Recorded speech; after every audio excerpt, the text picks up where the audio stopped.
Our next speaker is Dr. George Weiner of the University of Iowa. Dr. Weiner serves as the director of the Holden Comprehensive Cancer Center and principal investigator of the Iowa Mayo Lymphoma Specialized Program in Research Excellence. His laboratory investigates new approaches to cancer immunotherapy, and he's been a strong voice throughout the country for cancer research funding. In a couple of weeks, on May 14th, the Senate Finance Committee will hold their final healthcare forum roundtable. At this last event, they'll discuss financing for reform. And Senator Grassley has predicted that this will not be that there will be contentious debate at this forum. Dr. Weiner will discuss the benefits of financing health research that can prioritize prevention, cut down on costs, and save lives along the way. Chronic disease management accounts for more than 3/4 of our country's healthcare spending. Cancer is among our most costly and deadly chronic diseases.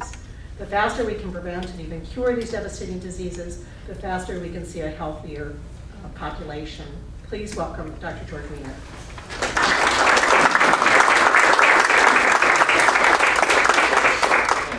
Thank you very much, Julie. I, in fact, was following her around on Capitol Hill yesterday and got to speak with Grassley as well.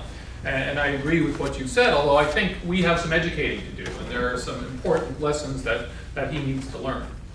Now, I'm also here as a private citizen and not in any formal university capacity.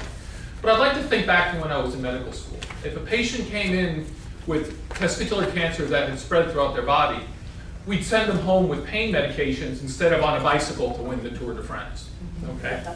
And if a patient came in when I was a medical student with chest pain, actively having a heart attack, we'd put some oxygen on them, give them a little nitroglycerin, and monitor the EKG as the heart muscle died. Now, nobody would say that that would be good standard of care today. And it's because we've continued to make research progress that we have to look that change that works includes change, which is improving our ability to take care of patients. And equally important is being able to make sure those advances get to where they can help people. And so these are two pillars that are mutually supportive and equally important if we're going to make progress. Now, when we think about biomedical research in general, there really is a broad spectrum of research that's important. Very often we think about the type of research I do in my laboratory, the very basic research, trying to understand what causes diseases and how we can develop new approaches to prevention, early detection, treatment, and management. And that's certainly a very important part of what we do. An equally important part is testing new treatments through clinical trials. In clinical trials, you ask patients to volunteer, and you very often will give them the current standard of care or the new treatment that you think is better. Now, one of the very unfortunate facts in this country is that in cancer, less than 5% of adults get enrolled in clinical trials. And that means there's an opportunity to learn and to make progress faster if more people are involved. And it's not that most people don't want to participate, it's that they're worried about many things. And one of the things they're worried about is insurance coverage. That it's not clear whether even their standard medical costs will be covered while they're participating in the research. Now, no one expects the insurance company to pay for the research itself.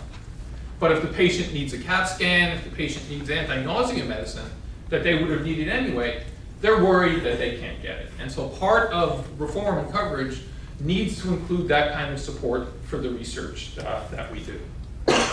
Another area of research that's very important, and one that, to be honest, Senator Grassley doesn't understand, is what's called comparative effectiveness research.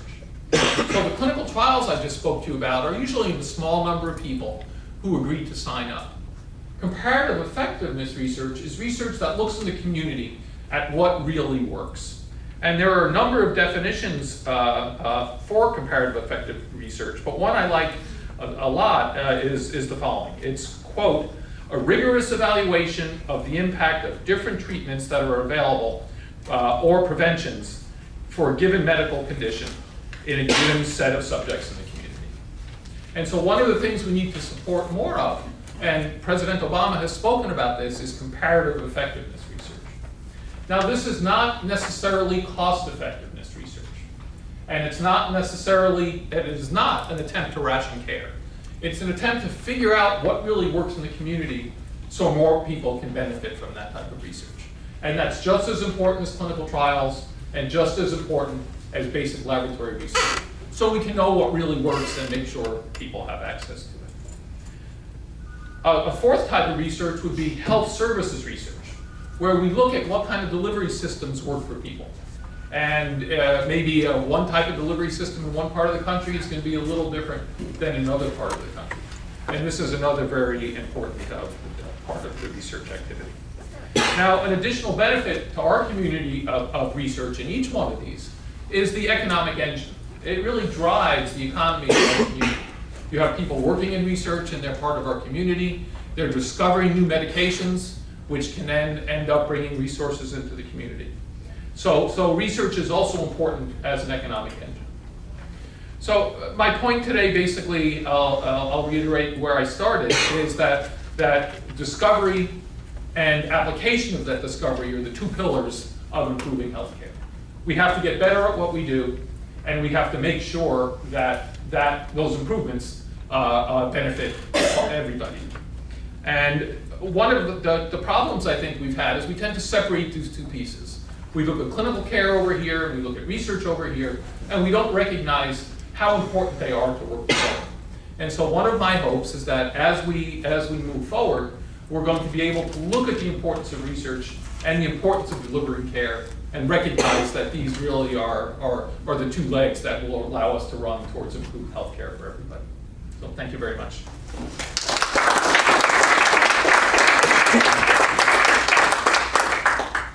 Well, I personally want to thank you for all the research in cancer. Because of early detection, I'm over a 20-year survivor of cancer. So I thank you for your work. And it is terribly important, because when I was battling cancer and had this diagnosis, I fortunately didn't have to worry about health insurance coverage at the same time. I had health insurance coverage, and dealing with cancer itself is enough.